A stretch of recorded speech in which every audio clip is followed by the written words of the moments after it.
আপু আমাকে মাফ করে দেন। লাস্ট যখন আমি আপনার সাথে ধাক্কা খাওয়ার পর খারাপ ব্যবহার করছিলাম ওইটার জন্য সরি। প্লিজ আমাকে মাফ করে দেন। সরি বললে কি সমাধান হয়ে যায়? তুমি যা করছো তোমার মতো ছেলেরে আমি জীবনে মাফ করবো না। ফাহিমকে এইভাবে একটা মেয়ের সামনে মাথা নিচু করতে দেখে তার সাথে থাকা ছেলেবেলারা একদম হতাশ হয়ে যায়। তারা কোনোদিন ফাহিমকে এইভাবে কথা বলতে দেখে নাই। এরপর যা হলো, তোমার কি মনে হয় তোমার আপু আর তুমি আমার কাছে মাপ চাইলে সমস্যার সমাধান হয়ে যাইবো? তুমি যেভাবে মাপ চাইতাছো এটা কোনোদিন মীমাংসা হবে না। তোমার যেই বাপ এই বাপ দিয়ে মাপ চাইলে কি হইব? তুমি এইখানে হাঁটু গায়ে আমার কাছে মাপ চাইবা, বুঝছো? এইটা শুনে ফাহিমের মাথার হুঁশ পড়ে যায়। সে তার কানকে বিশ্বাস করতে পারে না। তার কথা শুনে ফাহিমের গলা শুকিয়ে যায়। সে কোয়েলের সামনে এইভাবে হাঁটু গেড়ে মাপ চাইতে চাচ্ছে না, কিন্তু এইভাবে ছাড়া তার কাছে কোনো অপশনও ছিল না। আশেপাশের মানুষরা সব দেখছিল।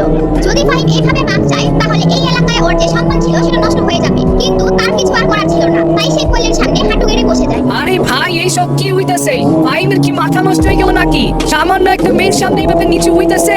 ঢাকার শহরের এত বড় কোম্পানি খান গ্রুপের, আর তার ছেলে একটা মেয়ের সামনে এইভাবে হাঁটু গেড়ে বসে আছে। সবার মনে একই প্রশ্ন ছিল, খান গ্রুপের মতো এত বড় কোম্পানির মালিকের ছেলে সামান্য একটা মেয়ের সামনে হাঁটু গেড়ে বসে আছে কেন? মানুষজন বুঝতেছিল না আসলে এই ছেলে এই মেয়ের কাছে কিসের ভয়ের জন্য এমন করছে, কিন্তু তারপরও কোয়েলের মেজাজ এখনো গরমই আছে। কোয়েল, এইবার অনেক হয়েছে, বাদ দাও।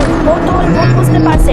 এইবার চলো আমরা চলে যাই। শান্ত কিছুটা ঘাবড়ে যায়, কারণ কোয়েল আবার নতুন ভাবে ফাহিম খানের সাথে এমন ঝামেলায় জড়িয়ে যায়, তাহলে শান্ত পুরোপুরি ফাঁস হয়ে যাবে। এই বলে শান্ত কোয়েলকে এই হামুকে তাড়াতাড়ি নিয়ে যেতে যাচ্ছে। শান্ত তো ফাহিম খানের সাথে কোয়েলের যে ঝামেলা হয়েছিল সেটি তো সে সমাধান করেনি, সেটি সমাধান করেছিল প্রিমিস চৌধুরী। আর সেই কাহিনী যদি কোয়েল জানতে পারে তাহলে তো শান্তর আসল পর্দা ফাঁস হয়ে যাবে। এত তাড়াহুড়া কি আছে শান্ত? এই ছেলে আমাকে যে পরিমাণ টেনশনে ফালাইছিল তুমি জানো না। আমি ওর জন্য একটা দিন পুরো পাগল হয়ে গেছিলাম। ওর জন্য আমার পরিবারের অবস্থা খারাপ হয়ে গেছিল, আর তুমি বলতেছো ওরে আমি এভাবে ছেড়ে দিব? কোয়েল আবেগের বশে শান্তর এমন নরম হওয়া দেখে তার মেজাজ গরম হয়ে যায়। কোয়েলের ফাহিম খানের উপর যা রাগ ছিল সে যেন আজকে সব শেষ করে ফেলবে। সবার সামনে তাকে অপমান করার এই সুযোগ সে কিছুতেই মিস করতে যাচ্ছে না। আমি এত সহজে ওরে যাইতে দিব না। আমার ওরে দেখেই রাগ হইতেছে। আমি কি করব বুঝতেছি না। আচ্ছা তুমি একটা কাজ করো, ওরে গালে জুড়ে একটা থাপ্পড় দাও। আরে কোয়েল, কি বলতেছে তুমি? এইগুলা বাদ দাও, এইগুলা অনেক হয়েছে। আমি তোমাকে দিতে বলতাছি না, দাও ওরে জুড়ে একটা থাপ্পড় দাও। আরে কোয়েল, এটার কি দরকার? তুমি ওর চোখের দিকে তাকায় দেখো, ও ওর ভুল বুঝতে পারছে। শুধু শুধু কেন এরকম ফালতু বেকার লোকদের সাথে ঝামেলা করবা? না, আমি ওরে থাপ্পড় দিতে বলছি না, আমি বলছি মানে বলছি তুমি থাপ্পড় দাও ওরে। কোয়েল তার নিজেই শক্ত হয়ে আছে, আর শান্ত ভয় পাচ্ছে ফাহিম খান যদি তার পিছনে লেগে পড়ে তাহলে তো তার লাইফ শেষ। তার হাত কাঁপছে, সে ফাহিমের দিকে তাকিয়ে ভয় পাচ্ছে। আরে তোমার ভয় পাওয়ার কি আছে? আমাদের চৌধুরী গ্রুপের বাড়ি নিয়ে এসে পৌঁছা বসা সরাসরি কন্টাক্ট আছে আমাদের। আমরা যদি ওরে বিচারটা থাপ্পড় দিয়ে দিই এই ছেলে আমাদের কিছুই করতে পারবে না। কোয়েল শান্তকে বোঝায়, কিন্তু বেচারা শান্ত বিশাল মুসিবতে ফেঁসে যায়। তার কাছে কোয়েলের কথা শোনা ছাড়া আর কোনো অপশন ছিল না। এরপর সে তার মনকে শক্ত করে আর ফাহিম খানের সামনে ঘুরে জোরে একটি থাপ্পড় লাগিয়ে দেয়। বাহ বাহ, সেই সেই, চলো যান, আজকে তো সেই মজা হলো। এখন মনে হচ্ছে এতদিনের বোনটা আজকে পুরো হলো আমার। এইবার চলো শান্ত আমরা চলে যাই। এরপর তারা হাঁটা শুরু করে দেয়, আর এইদিকে প্রিমিস ওদের কাহিনী দেখে মাথায় হাত দিয়ে ফেলে। এই প্রথমবার প্রিমিসের ফাহিমের জন্য খারাপ লাগছে। কোয়েল ফাহিমদের সাথে যা করছে তা একটু বেশি করে ফেলছে। এইবার যদি কোয়েল কোনো ঝামেলায় পড়ে সে আর কোয়েলকে সাহায্য করবে না, সে এটা মনে মনে ভাবছে। এরপর যখন সেখান থেকে কোয়েল আর শান্ত ফাহিমদের থেকে একটু দূরে চলে যায়, ফাহিম রানের নজরে ওদের দুজনকে দেখে আর মনে মনে বলে, আমার সাথে আজকে যা করছো এটা শেষ থেকে ছাড়বো আমি। ফাহিম একদম রাগান্বিত হয়ে যায়। আর এইদিকে পার্কে যাওয়ার জন্য বাস চলে আসে, আর তারা সবাই বাসে উঠে আর পার্কের উদ্দেশ্যে রওনা দেয়। গাড়ির মধ্যে উঠে কোয়েল শান্ত অনেক প্রশংসা শুরু করে। শান্ত কিভাবে তার কথা মতো ফাহিমকে থাপ্পড় দিল আর কত কি বলা শুরু করে দেয়। প্রত্যেকটা মেয়ে এমন একটা বয়ফ্রেন্ড চাই যে তার যে কোনো প্রবলেমে খারাপ হতে পারে, তারে প্রোটেক্ট করতে পারে। কোনো ছেলে যদি কমজোর হয় গরিব হয় তাদেরকে মেয়েদের পিছনে ডাকবে না, টাকার পিছনে ঘোরা উচিত। আর কোনো মেয়ে এমন ছেলের পিছনে যাবে নাকি যার কাছে কোনো ভালো মতো টাকাই নাই? কোয়েলের কথা শুনে শান্ত অনেক খুশি হয়। আর এইদিকে কোয়েলের এই সব দেখে প্রিমিস মনে মনে হাসতে থাকে। তারপর তারা পার্কের মধ্যে ঘুরে এবং যে যার বাসায় চলে যায়। পরের দিন যখন কোয়েল সবাইকে মুভি দেখতে নিয়ে যায়, সে যখন তার বন্ধুদের সাথে সিনেমা হলে যায়, ঠিক সেই সময় কোয়েলের ফোনে কল আসে। হ্যালো আপু, কি হয়েছে বলো? এখানে বলছিলা যে তুমি এখন যেখানে আসো তাড়াতাড়ি বাসায় যাও। আমি এখন খান গ্রুপের আব্বাস খানের অফিসে দেখা করতে চাইতাছি, আর এইগুলো শুধু আমার তোমার জন্য করতে হইতাছে। কোয়েল তার আব্বুর কথা শুনে যেন তার পায়ের নিচের মাটি সরে যায়। এখন কি হবে কোয়েলের সাথে? আবার নতুন কোনো মুসিবতে পড়ে যাচ্ছে না তো কোয়েল? খান গ্রুপের মালিকের ছেলে ফাহিম খান এবার কোয়েলের সাথে কি করবে? এবার কি প্রিমিসের উচিত হবে কোয়েলকে সাহায্য করা? সেটা অবশ্যই কমেন্ট করে জানাবেন। আরে আপু, আমি এখন বাসায় আসতে পারবো না। আর তোমার আমাকে নিয়ে চিন্তা করার কোনো দরকার নাই। আমি তোমার একটা কথা বলতে চাই, যেটা শুনলে তোমার রাগ এক মিনিটেই শেষ হয়ে যাবে। কোয়েল এটা বলার পর তার বন্ধুদের থেকে একটি দূরে একটি কোণায় এসে দাঁড়ায়। কোয়েলের বাবা কোয়েলের কথা শোনার জন্য আগ্রহ নিয়ে অপেক্ষা করছে। এরপর কোয়েল তার আব্বুকে বলে, আপু আমি আর শান্ত একসাথে আছি। মনে আছে যেই ছেলে আমাদেরকে খান গ্রুপের মালিক আব্বাস খানের হাত থেকে বাঁচাইছিল? ওর সাথে আমি এখন রিলেশনে আছি। তো আমি যদি এখন এখান থেকে না যাই খান গ্রুপের ফাইভটা আমার কিচ্ছু করতে পারবে না। কোয়েলের এই রিলেশনের কথা শুনে তার বাবা খুশি হয়ে যায় এবং সে তার মেয়েকে মন থেকে দোয়াইতে থাকে আর বলে, দেখো কোয়েল, তুমি খুব ভালো একটা খবর শোনাইছো। শান্ত শুধু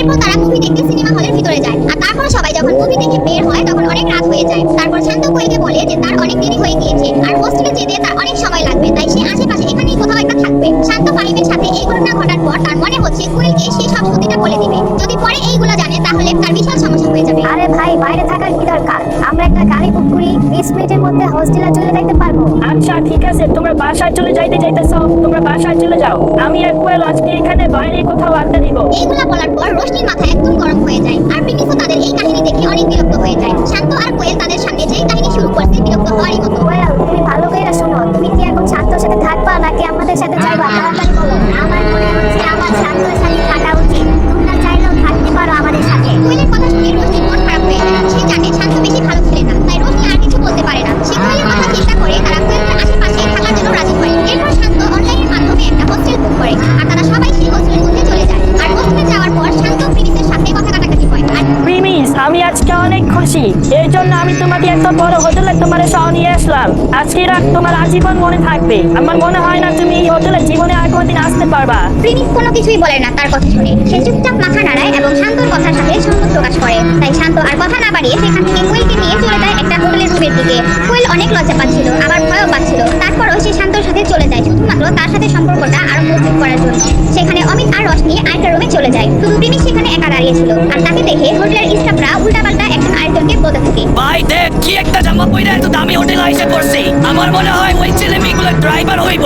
হয়তো রাত হয়ে গেছে, কোথাও থাকার জায়গা নাই, তাই মনে হয় দয়াময় কইরা এখানে একটা কম দামি রুম বুক করে দিছে। প্রিমিস যখন হোটেল স্টাফদের রিভিউ করতে দেখে সে বুঝতে পারে তারা তাকে নিয়ে হয়তো ঠাট্টা করছে, কিন্তু এটা তার বিন্দু পরিমাণও মাথা ব্যথা নেই। সে তো কোয়েল আর শান্তকে নিয়ে ভাবছে শান্ত কি কোয়েলকে ধোকা দিবে নাকি সে ধোকা দেওয়ার আগেই কোয়েলকে সে সবকিছু খুলে বলবে। প্রিমিস এটাও ভাবছিল যে সে নিজে গিয়ে কোয়েলকে সব সত্যি বলে দিবে যাতে তার ভবিষ্যতের জন্য ভালো হয়। শান্তর আসল পরিচয় দেরি হওয়ার আগেই কোয়েলের জানা উচিত। এই ছেলে আমার সাথে চলো, তোমাকে তোমার রুম দেখায় দিব। তাড়াতাড়ি আসো, আমার আরো কাজ আছে। প্রিমিস যেই স্টাফদের সাথে যেতে নিবে ঠিক সেই সময় একজন লোক এসে হাজির হয় আর তাকে দেখে সেখানকার সকল স্টাফরা একদম চুপ হয়ে যায় আর সবাই তার দিকে এক নজরে তাকিয়ে থাকে। প্রিমিস সেটা ভালো করে খেয়াল করে। লোকটি যখন প্রিমিসকে দেখতে পায় একদম চমকে যায়। বাকি স্টাফরা যেমন সেই লোকটিকে দেখে অবাক হয়ে তাকিয়েছিল ঠিক সেইভাবে লোকটি প্রিমিসকে দেখে অবাক হয়েছিল। লোকটি ছিল এই হোটেলের ম্যানেজার। আরে স্যার, আপনি এখানে কি করতেছেন? ও ওয়াসিম না, কেমন আছেন আপনি? প্রিমিস লোকটিকে দেখে একটু চিনতে দেরি করে ফেললেও কিছুক্ষণ পর তাকে ভালো করে চিনে ফেলে। বারেক মিয়ার সাথে প্রিমিসের যখন প্রথম দিন দেখা হয়েছিল সেই সভায় এই ওয়াসিমও ছিল। প্রিমিস আশা করেনি যে এই হোটেলটিও তাদের কোম্পানির একটা অংশ হতে পারে। জি স্যার, আমি ওয়াসিম। আপনি আমাকে চিনতে পারছেন? আমি তো ভাবছি আপনি আমাকে চিনতেই পারবেন না। ওয়াসিম প্রিমিসকে ওই দিনই অনেক পছন্দ করেছিল তার ব্যবহার দেখে। ওয়াসিম জানে প্রিমিস একদম সাদাসিধা ভাবে জীবনযাপন করে আর এইদিকে স্টাফগুলোও ম্যানেজার ওয়াসিমকে প্রিমিসের সাথে এমন নরম গলায় কথা আর প্রিমিসকে স্যার বলা দেখে অবাক হয়ে যায়। আচ্ছা, তোমরা কোন রুম ঠিক করছো স্যারের জন্য? স্যার, এই স্যারের জন্য আমাদের উপরে যে ফ্লোরটা আছে না, পাবলিক টয়লেটের পাশে যে ছোট্ট রুমটা আছে ওইটা বুক করছে। কি তোমার মাথা খারাপ নাকি? ওইটা আমাদের হোটেলের সবচেয়ে সস্তা একটা রুম, আর তোমরা স্যারের জন্য ওই রুম বুক করছো? প্রিমিস এই হোটেলের মালিক ছিল আর তার জন্য এই রুম বুক করা হয়েছে এটা শুনে ম্যানেজার ওয়াসিমের মাথা খারাপ হয়ে যায়। প্রিমিসের মতো লোক এই হোটেলে আসছে এটা ওয়াসিমের জন্য অনেক কিছু। আরে ওয়াসিম, এটা ওনাদের কোনো দোষ না, আসলে আমার বন্ধুরা এই রুমটা বুক করছিল। স্যার, আপনার বন্ধু তো আসলে একটা ডিয়ার বলুন। আচ্ছা যাই হোক স্যার, আমি আপনার জন্য এই হোটেলের সবচেয়ে বড় এন্ড সবচেয়ে এক্সপেন্সিভ একটা রুম বুক করে দিতেছি। আরে কোনো সমস্যা নাই ওয়াসিম, আমি ওই রুমের মধ্যেই থাকতে পারবো, তুমি কোনো চিন্তা করো না। ঠিক আছে স্যার, আপনি যখন বলতেছেন আমি আর কি বলবো। কিন্তু স্যার, তাও আপনি চাইলে আমরা আপনার জন্য বেস্ট একটা দেওয়ার ট্রাই করবো। আরে ঠিক আছে, কিছু হবে না, তুমি তোমার অন্য কাজ করো, আমি একটু রেস্ট নিতে চাই। আরে স্যার, কি বলেন? আপনি আমাদের হোটেলে প্রথমবার আসলেন, এইভাবে আপনাকে কিভাবে থাকতে দেই বলেন? এইগুলো বলে ম্যানেজার তার দুজন স্টাফকে ইশারা করে দেয় প্রিমিসের খাতিরদারি করতে। প্রিমিস বুঝতে পারছিল তার জন্য স্পেশাল কিছু করতে যাচ্ছে, কিন্তু এইদিকে প্রিমিসের দেরি হয়ে যাচ্ছে কারণ ওইদিকে কোয়েলের ব্যাপারটা সময় থাকতেই কোয়েলকে সবকিছু বলে দিলে ভালো হবে সে মনে করছে। এরপর প্রিমিস যখন ঘড়িতে টাইম দেখে সে দেখে অলরেডি এখানে তার 40 মিনিট ওভার হয়ে গিয়েছে। তাই সে ভাবে এখন আর গিয়ে কি হবে। আর তুমি বা আমার কথা কি শুনবে? ও তো আমাকে পাত্তাই দিবে না, উল্টা আমাকে অপমান করে দিবে। ও আমার আসল পরিচয় না জানা পর্যন্ত আমার কথা শোনা তো দূরের কথা, ও আমার দিকে তাকাবেই না। এরপর প্রিমিস সে তার রুমের মধ্যে যায় আর চুপচাপ বিছানায় শুয়ে পড়ে। সারাদিনের এত ধকল যাওয়ায় তার শরীর একদম ক্লান্ত ছিল আর সেই জন্য তার ঘুম পাচ্ছিল। ঘুমানোর আগে সে কয়েকবার রাধিকার কথা চিন্তা করছিল আর যখন তার ঘুমে চোখ লেগে আসছিল ঠিক সেই সময় জোরে দরজা খোলার আওয়াজ আসছিল আর চিল্লাচিল্লি শোনা যাচ্ছিল। কোয়েল প্লিজ, তুমি এখানে কোনো সিন ক্রিয়েট করো না। প্লিজ ভিতরে চলো এখন। আমাদের কি ওইভাবে চিল্লাচিল্লি করতে দেখলে ঝামেলা হয়ে যাবে। প্লিজ এবার আমার কথাটা বুঝার ট্রাই করো। শান্ত কোয়েলকে হাত জোর করে এইগুলা বলছিল। কোয়েল তার কথা কোনোভাবেই শুনতে চায় না আর তার কোনো চিন্তাই ছিল না যে কে তাকে দেখছে আর কে তাকে শুনছে। সে তো একদম রাগান্বিত হয়েছিল। শান্ত, তুমি একটা মিথ্যাবাদী, তুমি একটা ধোঁকাবাজ। তোমার পরিবার আমাদেরকে হেল্প করে না, এটা তুমি আমাকে আগে কেন বলো নাই? কোয়েলের এখন মনে হচ্ছিল শান্ত কলার ধরে ওকে জানালা দিয়ে ফেলে দিতে, কিন্তু সে কোনোভাবে নিজেকে একটু কন্ট্রোলে রেখেছে। আরে কোয়েল, তোমার কোনো ভুল ধারণা হইতে পারে। আচ্ছা তুমিই বলো, যদি আমার আব্বু তোমার এই সমস্যার সমাধান না করে থাকে তাহলে কি করবে? আমি ছাড়া এই কাজ আর কি করবে বলো? তাহলে কি আমি মিথ্যা কথা বলতেছি? শান্ত কোয়েলকে মানানোর জন্য চেষ্টা করতেছিল আর তাকে রুমে নিয়ে যাওয়ার জন্য বলছিল। আর এইদিকে প্রেমিস তাদের চিল্লাচিল্লির আওয়াজ কিছুটা রুম থেকে শুনছিল। এখন বেশি ভালো সাজার চেষ্টা করো না, অ্যাটলিস্ট এখন সত্যটা স্বীকার করো। তুমি এটা অ্যাকসেপ্ট করো আর না করো, আমার সামনে সত্যটা আইসেই করছে। কোয়েলের কথা শুনে শান্ত শরীর দিয়ে ঘাম বের হতে শুরু করে, কিন্তু এমনিতেও শান্ত কোয়েলকে সব সত্যিটা বলে দিতে চেয়েছিল। কিন্তু সে জানতো কোয়েল তার সত্যটা জানলে কোয়েল তাকে ঘৃণা করা শুরু করবে। আরে কোয়েল, তুমি কেন শুধু শুধু আমার উপর মিথ্যা অপবাদ দিতেছ? এক তো আমি তোমার এত বড় সমস্যার সমাধান করে দিলাম, তার মধ্যে তুমি আমাকে এইগুলো বলতেছ?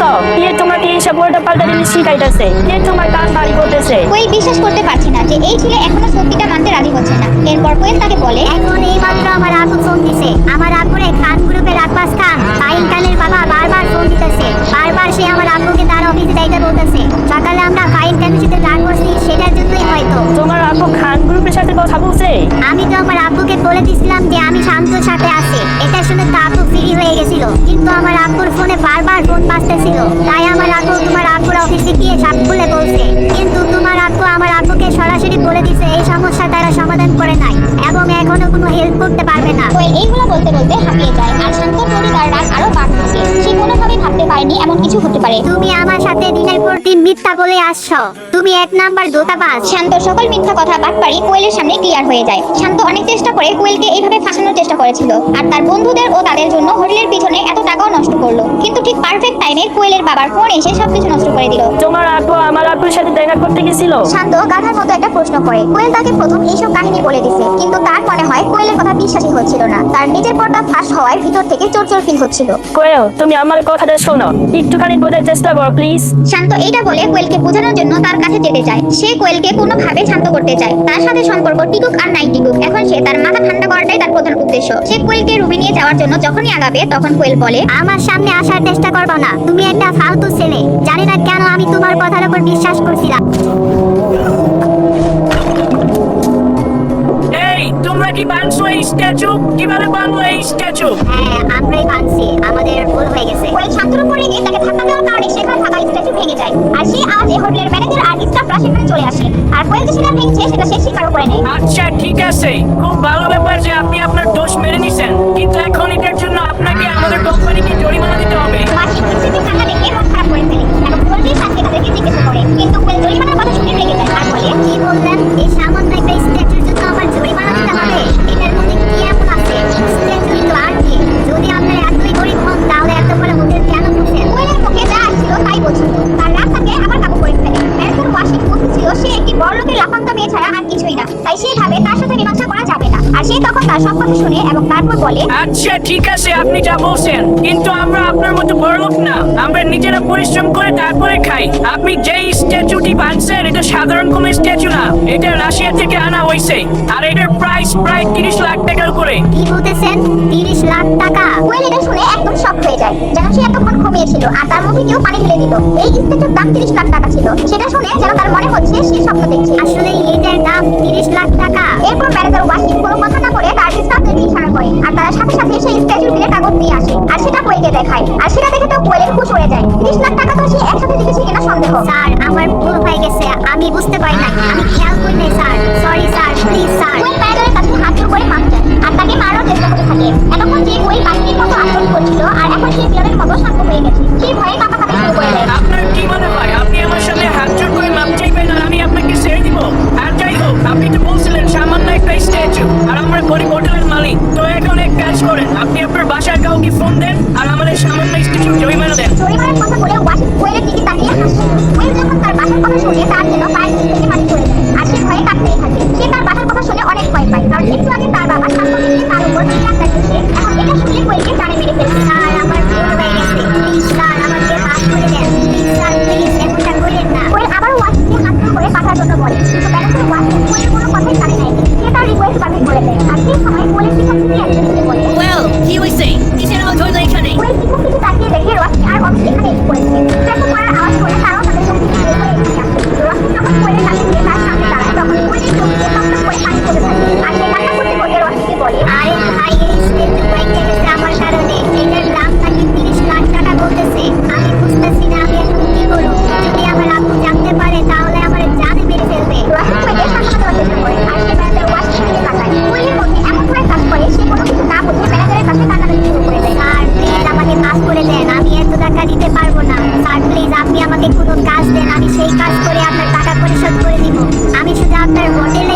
করে দিব, কোনো সমস্যা নাই, তবু আমাকে মাফ করে দেন স্যার। এরপর কোয়েল আর কিছুই বলতে পারে না, তার দুই চোখ দিয়ে শুধু কান্নাই করে থাকে। ম্যানেজার ওয়াসিম দেখতেছিল যে এই ব্যাপারটা তার বাবা জানতে না পারে, তো সে যে কোনো কিছু করতেও রাজি আছে। দেখেন, এইসব কথা বলে কোনো লাভ হবে না, এটার কোনো সমাধান আমার হাতে নাই। আপনি জলদি আপনার বাবা মাকে ফোন দেন, এই সময় তারা ছাড়া কেউ আপনার কোনো সাহায্য করতে পারবে না। ওয়াসিম তাকে সুন্দর করে বোঝায়, সে বুঝতে পারছিল কোয়েলের জন্য এটা খুব একটা খারাপ সিচুয়েশন, কিন্তু এই সময় সে কোয়েলের জন্য কিছুই সাহায্য করতে পারবে না। হোটেলের মালিক যদি সে হতো তাহলে সে একবার ভেবে দেখতে পারতো, কিন্তু সে নিজেই এই হোটেলে চাকরি করে। এরপর কোয়েল শান্তর দিকে একবার তাকায়, কিন্তু শান্ত তার মুখ ফিরিয়ে নেয়। আর কোয়েল কোনো উপায় না পেয়ে তার বাবাকে যখনই ফোন দিতে দিবে, ঠিক সেই সময় পিছন থেকে প্রিমিস বলে, এই যে ওয়াসিম জি। প্রিমিসের আওয়াজ শুনে সবাই তার দিকে তাকায়, আর সবাই দেখে সেখানে প্রিমিস দাঁড়িয়ে আছে। ওইখানে যা হয়েছিল প্রিমিস সব পিছন থেকে শুনেছিল এবং পুরো মামলা বুঝতে পেরেছে। আরে স্যার, আপনি ম্যানেজার এইটুকু বলে থেমে যায়। প্রিমিসের চোখে ইশারাতেই সে চুপ হয়ে যায়, সে আর কিছুই বলতে পারে না। আচ্ছা ওয়াসিম জি, এই স্ট্যাচু ভাঙা গেছে তো ভালোই হয়েছে, এতে আপনাদের অনেক লাভই তো হয়েছে। প্রিমিসের মুখে এই কথা শুনে সেখানে থাকা সবার মাথার খোঁজ পড়ে যায়। 30 লাখ টাকা দামের স্ট্যাচু পড়ে ভেঙে মাটিতে পড়ে আছে, আর সেটা দেখে প্রিমিস বলছে ভালোই হয়েছে।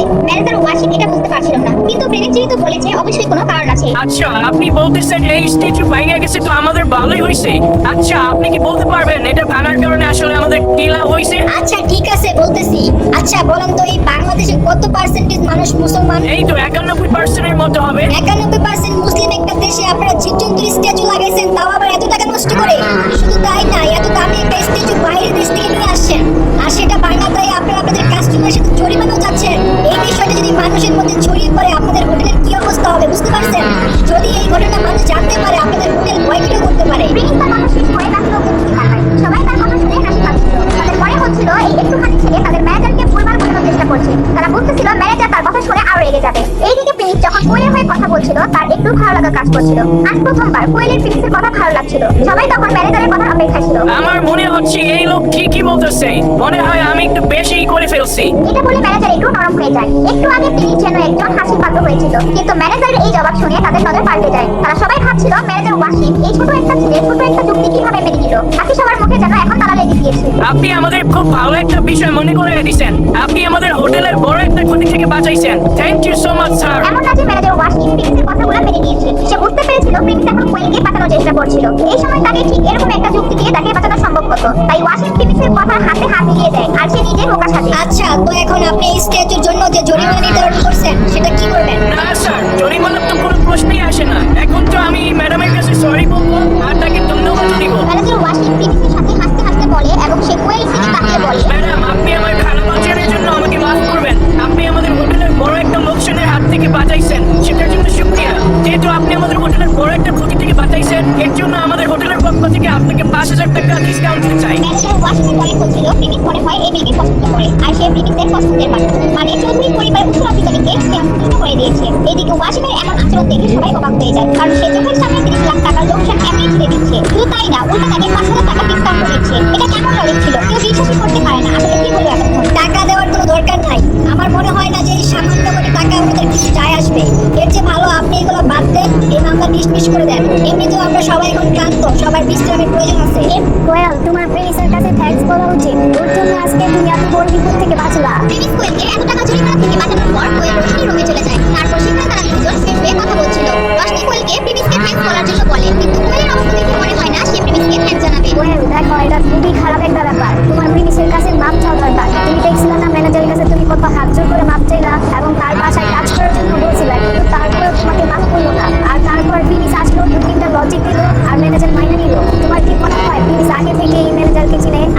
আরে ভাই, তুমি এভাবে চিন্তা করো না। তুমি তো জানোই প্রিমিসের ব্যাকগ্রাউন্ড সম্বন্ধে। যদি প্রিমিস ম্যানেজারকে চিনেও থাকে, তাহলেই বাকি একজন ম্যানেজারকে 30 লাখ টাকা ছাইড়ে দিত। এটা বলে কোয়েল হাসতে থাকে, আর রোশনির কথার কোনো দাবি দেয় না। কোয়েল প্রিমিসকে কোনোভাবেই স্পেশাল কিছু ভাবে না। এরপর কোয়েল আবার রোশনিকে বলে, আমার মনে হয় প্রিমিস যে দুই একটা কথা বলছে না, সেটা লজিকে আটকা পড়ে গেছে। আমার আব্বু তো বিজনেসম্যান, আমিও জানি তারা ব্যবসার খাতিরে মানুষকে উল্টাপাল্টা বলে মানুষকে বেকআপ বানায়। তো এখানে ম্যানেজার যদি মাইনা নেয়, তাহলে এখানে প্রিমিসের তো কোনো লেনাদেনা আমি দেখি না। তারপরে প্রিমিস তো তোমাকে হেল্প করছে বা অনেক চেষ্টা করছে। যাই হোক, ও তোমার ভাই কিছু বলছে, কিন্তু তোমার শান্ত তো কোনো কথাই বলে নাই ভয়ে। আচ্ছা, বাদ দাও এখন এইসব। প্রিমিসের কপাল ভালো ছিল, এর জন্য আমরা বাইচা গেছি। আচ্ছা, আমার এখন ঘুম পাইতেছে, আমরা ঘুমাই। এই ব্যাপারে আমরা কালকে কথা বলবো না। এরপর কোয়েল লাইট অফ করে দিয়ে তারা ঘুমিয়ে পড়ে, এবং তারপর দিন সকালে তারা তাড়াতাড়ি ঘুম থেকে উঠে পড়ে এবং কিছু দরকারি জিনিস নেওয়ার জন্য হল রুমের দিকে যায়। সেখানে কয়েকজন ছেলে মিলে মাস্তি করতে করতে হলে থাকা একটা ঘড়ি ভেঙে ফেলে আর সেটার আওয়াজ পেয়ে আবার ম্যানেজার ওয়াসিম সেখানে উপস্থিত হয়। এই ঘড়ি কে বানছে? তোমরা জানো এই ঘড়ির দাম কত? আমরা এই ঘড়ি 2 লাখ টাকা দিয়ে এটা আমেরিকা থেকে নিয়ে আসছি। এই যে ম্যানেজার সাহেব, ঘড়ি আমি বানছি। গতকালকে রাতে কোয়েলের স্ট্যাচু ভাঙার কথা হোটেলের মধ্যে অনেকেই জানতে পারে আর প্রিমিসের সাথে ম্যানেজারের যে ঘটনা ঘটে ঠিক সেইভাবেই ম্যানেজারকে বোকা বানানোর চিন্তা করে। আমি আপনাদের ঘড়ির বিল দেখলাম, এটা অনেক পুরানো ঘড়ি। আর যেহেতু এটা ব্রিটিশ আমলের ঘড়ি, তো এটা ভাইকে আমি ভালোই করছি। ব্রিটিশ আমলে আমরা তাদের গোলামি করছি, আমরা চাই না তাদের গোলামির কোনো স্মৃতি থাকুক। তো এইসব জিনিস আপনাদের হোটেলে না থাকাই ভালো। ছেলেটি এইসব বলে তার বন্ধুদের সাথে হাসাহাসি শুরু করে দেয়। তারপর যখন সেখান থেকে তার বন্ধু নিয়ে চলে যেতে নেয় ঠিক সেই সময় ম্যানেজার তাকে বলে, তুমি কি মনে করো তুমি এখানে আমাকে বেকুব বানিয়ে দেখতে পারবা? কালকে তো আমি চুপ ছিলাম কারণ স্যার কথা বলতেছিল। আমি তার কথা অমান্য করতে পারি না কারণ সে আমাদের বস। কিন্তু তুমি কে ভাই? তোমার কি মনে হয় এখানে ম্যানেজার ওয়াসিম পাগল আর গাধা? আরে ম্যানেজার সাহেব, একটু উত্তেজিত হওয়ার কি আছে? আমরা যা করছি হোটেলের ভালোর জন্যই তো করছি। অনেক চালাক ভাবতেছো নিজেকে।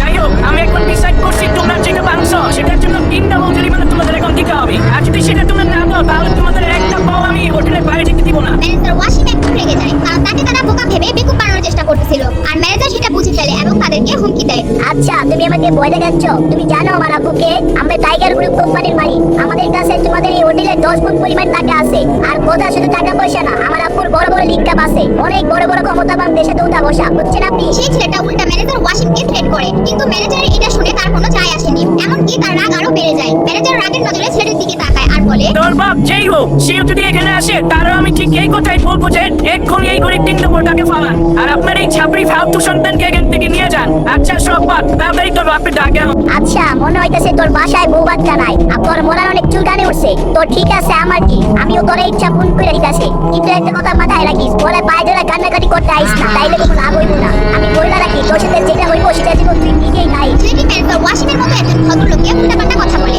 এবং তাকে ও তার পরিবারকে নিয়ে থ্রেট দেয়। এরপর সে তার ফোন বের করে তার বাবাকে কল দেয়। হ্যালো আপু, আমি যে হোটেলে আসছিলাম গতকালকে রাতে, ওই হোটেলের ম্যানেজার আমাকে ধরে রাখছে।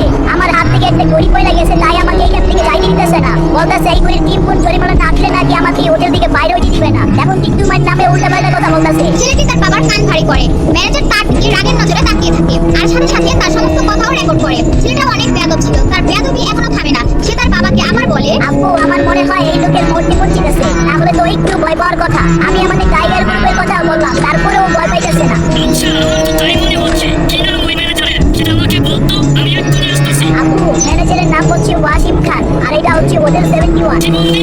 ম্যানেজারের নাম ওয়াসিম খান আর হোটেলের নাম হোটেল 71? হঠাৎ করে ছেলেটির বাবা ঘাবড়ে যায়। মনের মধ্যে তার বাবার এমন কণ্ঠ শুনে তার মনে হচ্ছিল যেন তার বাবা এই নাম শুনে কাঁপছে। তার বাবার এমন অবস্থা দেখে ছেলেটিও ঘাবড়ে যায় আর বলে, কি হয়েছে আপু, কোনো কি সমস্যা?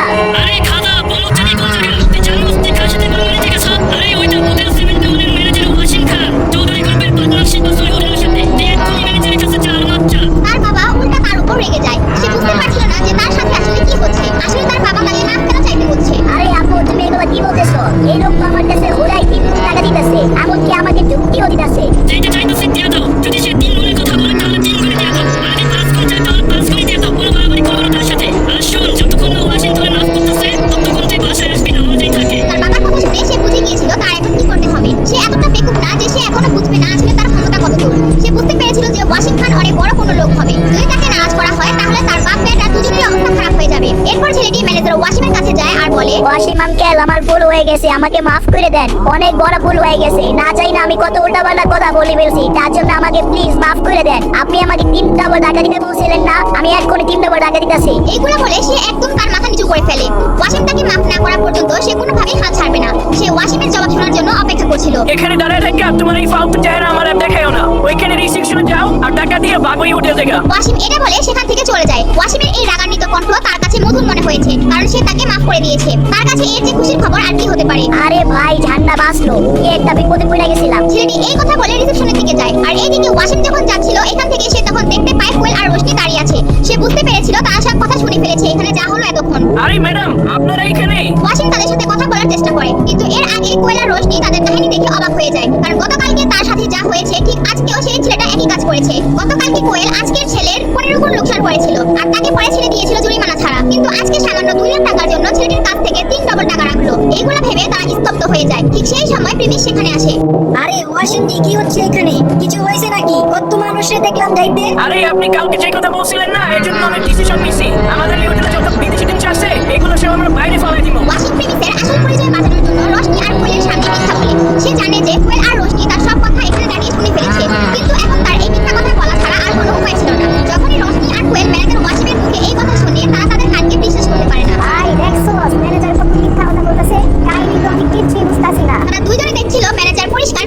করলো এবং প্রিমিসের কাছ থেকে লুকানোর চেষ্টা করছিল। যখন প্রিমিস আর ম্যানেজার দুজনে কথা বলা শুরু করে তখন কোয়েল আর রোশনি হোটেলের বাইরে চলে যায়। ওয়েল, তুমি দেখছো প্রিমিস আসার সাথে সাথে ম্যানেজারের অ্যাটিটিউড কিভাবে পাল্টাই গেছে।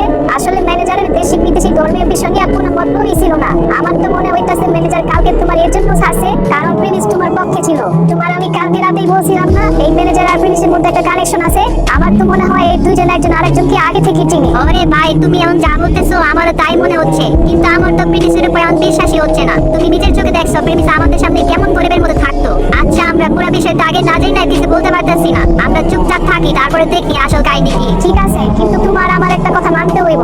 যখন এর পরের বার প্রিমিসের সাথে তোমার দেখা হবে তুমি প্রিমিসকে থ্যাংক ইউ বলবা। রোশনি একটু জেদ করে বলে, তারপর কোয়েল সেটা মানতে রাজি হয়ে যায়। এরপর তারা আবার হোটেলের ভেতর রওনা হয়। কি হবে এখন? প্রিমিসের রহস্যময় পরিচয় কি সামনে চলে আসবে? কোয়েল এবার সত্যি কি প্রিমিসকে থ্যাংক ইউ বলবে, নাকি এবারেও প্রিমিস কোনো না কোনো ভাবে বেঁচে যাবে? জানতে চাইলে দেখতে থাকো দিবস গেমিং এর গ্রুপ থেকে কোটিপতি এপিসোড। আরে ভাই, সবারই দেখতেছি, শান্তরে তো কোথাও দেখতেছি না। ও কোথায় গেল? প্রিমিসের রহস্যময় ভান্ডার জানার জন্য কোয়েল আর রোশনি আবার হোটেলে প্রবেশ করে। তারপর তারা সবাই একত্রিত হয় কারণ তারা এখন হোটেল থেকে তাদের কলেজের হোস্টেলের দিকে রওনা দিবে। কিন্তু ঠিক সেই সময় কোয়েল শান্তকে কোথাও খুঁজে পাওয়া যাচ্ছিল না। আর সেটা যখন প্রিমিস সবাইকে জিজ্ঞেস করে তখন কোয়েল বলে, যাইতে দাও রে, ও যেখানে মধ্যে সেখানে যাক, আমাদের কোনো দেখার বিষয় না। যেভাবে কোয়েল কথাগুলো বলছিল দেখে মনে হচ্ছে তাদের দুজনের মধ্যে বিশাল ঝগড়া লেগেছে। প্রিমিসের মনে হচ্ছিল শান্ত মনে হয় কোয়েলকে সকল সত্য কথা বলে দিয়েছে, আর এই জন্যই মনে হয় কোয়েল শান্তর সাথে এত ঝামেলা করছে। এরপর তারা হোটেল থেকে বের হয়ে সেই বাস দিয়ে হোস্টেলের দিকে রওনা হয়। প্রিমিসের মাথা যে কত বুদ্ধি, প্রিমিস কিন্তু প্রমাণ করে দিছে। কিভাবে ম্যানেজারের বুঝা ফেললো ঠিক না রে কোয়েল? ম্যানেজারের তো পুরাই মাথা গরম ছিল, প্রিমিস আইসা একদম ঠান্ডা করে দিল। কোয়েল কোনো জবাব দেয় না।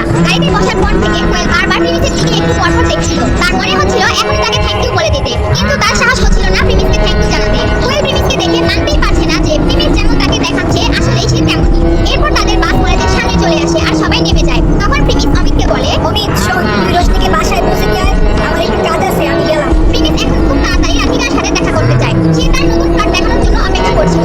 যখনই প্রিমিস সেখান থেকে চলে যাচ্ছিল কোয়েল প্রিমিসকে ডাক দেয় আর প্রিমিস তার সামনে যায়। প্রিমিস, কালকে যা হইলো, তুই যে কিছু হানা নিয়ে তারপরে ম্যানেজারের সাথে ঝামেলা, এইসবের জন্য আসলে আমি তোমাকে থ্যাংক ইউ দিতে চাই। আরে না না, সেটার তো দরকার নাই, তোমরা বাসায় চলে যাও। আচ্ছা ঠিক আছে, তাহলে বাই। এটা বলে সেখান থেকে তাড়াহুড়া করে প্রিমিস চলে যায়। কোয়েলের তখন মনে হচ্ছিল তার থ্যাংক ইউ বলা আর না বলা প্রিমিসের কোনো আসে যায় না। তার মনে হচ্ছিল সে এত বড় লোকের মেয়ে হওয়া সত্ত্বেও প্রিমিসের মতো একটা গরিবকে সে থ্যাংক ইউ বলছিল, কিন্তু প্রিমিস সেটা পাত্তাই দিল না। প্রিমিস যখন চলে গেল এটা দেখে তার মনে হলো সে অনেক ছোট হয়ে গিয়েছে। এরপর প্রিমিস রাধিকাকে ফোন দিয়ে সে যেখানে আছে সেখানে তার কাছে চলে যায়। আর প্রিমিস রাধিকার সাথে দেখা করতে গিয়ে তার হাতে একটি ডায়েরি দেখতে পায়। আরে রাধিকা, কতদিন পর তোমার সাথে দেখা। আচ্ছা তোমার হাতে এটা কি?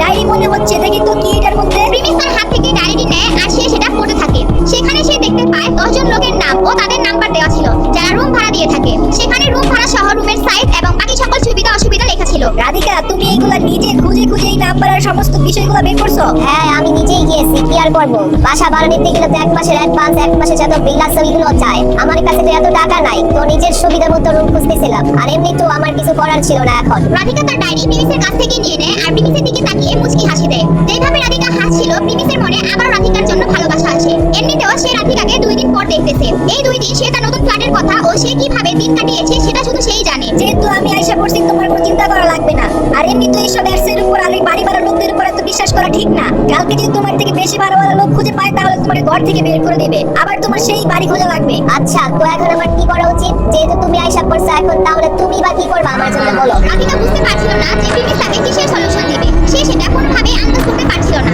এইদিকে প্রিমিস রাধিকাকে দেখে হাসতেই ছিল আর রাধিকার মনে হচ্ছিল সে 2 দিন ধরে তার সাথে দেখা করেনি বলে প্রিমিস মনে হয় পাগল হয়ে গিয়েছে। আরে রাধিকা, তুমি চিন্তা করো না, আমি তোমার জন্য একটা ফ্ল্যাট দেখছি, এটার ভাড়া অনেক কম আর তোমার জন্য অনেক ভালো হবে। ফ্ল্যাটটা হচ্ছে গোল্ডেন লিফ হাউজিং এর মধ্যে। চলো আমরা একটা অটো নিয়ে যাই, তারপর দেখে আসি সেই রুমগুলা। গোল্ডেন লিফ হাউসের মধ্যে সস্তা রুম? তুমি পাগল হইছো প্রিমিস? তুমি কি আমার সাথে মজা করতেছো? রাধিকার প্রথমে খুব ভালো লাগছিল যখন সে শুনেছে প্রিমিস তার জন্য একটি রুমের ব্যবস্থা করেছে, কিন্তু সে নিজেও জানে গোল্ডেন লিফ হাউজিং এর ফ্ল্যাটের দাম কত এক্সপেন্সিভ, আর সেখানে কম দামে সস্তা রুম পাওয়া তো প্রশ্নই আসে না। আরে ভাই, আমি নিজেই দেখে আসছি ওইখান থেকে। আর এমনি তো এখান থেকে গোল্ডেন লিফ হাউজিং বেশি দূরেও না। আর আমার মনে হইতাছে তোমার ওই ফ্ল্যাটগুলো অনেক পছন্দ হবে। এরপর যখন প্রিমিস রাধিকাকে নিয়ে যাওয়ার জন্য অটো ভাড়া করতে যায় সে প্রিমিসকে বাধা দেয় আর বলে, আচ্ছা তুমি তো বললা গোল্ডেন লিফ হাউজিং অনেক কাছেই, তাহলে অটো কেন? চলো আমরা পায়ে হেঁটেই চলে যাই। রাধিকার শুধু তার নিজের পকেটের কথা চিন্তা ছিল না, তার প্রিমিসের কথাও চিন্তা হয়। সে জানতো প্রিমিসের পকেট অনেক টাইট, এর জন্য সে প্রিমিসের অযথা খরচ করতে চায় না। যখনই প্রিমিস রাধিকার মুখে এই কথা শুনে তার মন একদম ভরে যায়।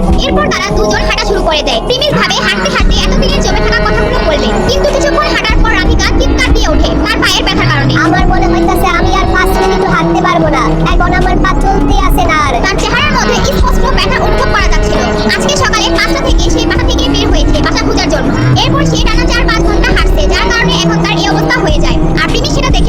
আচ্ছা ঠিক আছে, চলো একটা কাজ করো, তুমি আমার কান দুইটা বড়, বেশি দূর হবে না, আমি তোমায় নিয়ে যেতে পারবো। আরে প্লিজ দাদা, কি বলো, আমি যাইতে পারবো, একটু আস্তে আস্তে হাঁটতেই হবে, তোমার এত কষ্ট আর চিন্তা করা লাগবে না। এরপর প্রিমিস রাধিকাকে কাঁধে নিয়ে নেয় আর তাকে নিয়ে হাঁটা শুরু করে দেয়। রাধিকা সেটা প্রথমে বিশ্বাসই করতে পারে না। এরপর প্রিমিস রাধিকাকে নিয়ে হাঁটতে হাঁটতে গোল্ডেন লিফ হাউসের সামনে এসে পড়ে আর তারপর প্রিমিস রাধিকাকে বলে, রাধিকা নামো, এবার আমরা আইসা পড়ছি।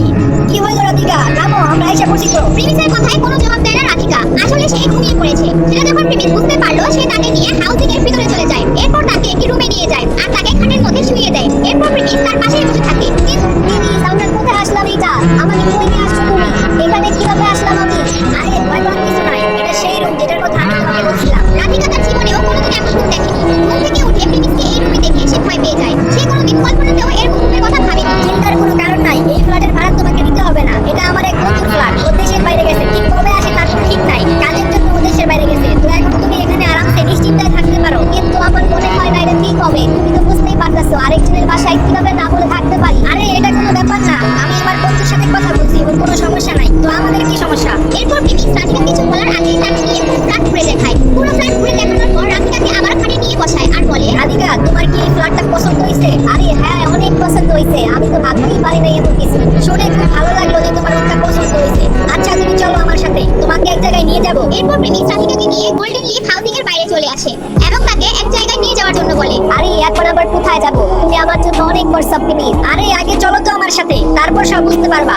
এখন আর কথা বলা লাগবে না, চুপচাপ আমার সাথে চলো। যখন প্রেমিস চৌধুরী শপিং কমপ্লেক্সের দিকে যাওয়ার জন্য অটো খুঁজতেছিল, তখন রাধিকা চৌধুরী শপিং কমপ্লেক্সের নাম শুনে চমকে যায়। তার মনে হচ্ছিল প্রেমিস তার জন্য ওইখান থেকে কেনাকাটা করবে। সে জানতো চৌধুরী শপিং কমপ্লেক্স অনেক দামি দামি মার্কেট। সে জানতো প্রেমিস এখানকার জামাকাপড় অ্যাফোর্ড করতে পারবে না। তাই রাধিকা প্রেমিসকে বোঝানোর জন্য চেষ্টা করতে থাকে। আরে তুমি চিন্তা করো না তো, তুমি আগে আমার সাথে চলো, তারপরে দেখা যাবে না। রাধিকা বুঝতে পারছিল না আসলে প্রেমিস কি করতে যাচ্ছে। কিছুক্ষণ পর প্রেমিস আর রাধিকা সেই দামি শপিং মলের সামনে চলে যায়, যেখানে রিমিনি কিছুদিন আগে প্রেমিসকে নিয়ে এসেছিল। প্রিমিস স্যার, আমি এই শপের ইনচার্জ, আর আজকে এখানে একটা কাজে আসছি, আর সেটা আপনার জন্যই। আমার জন্য?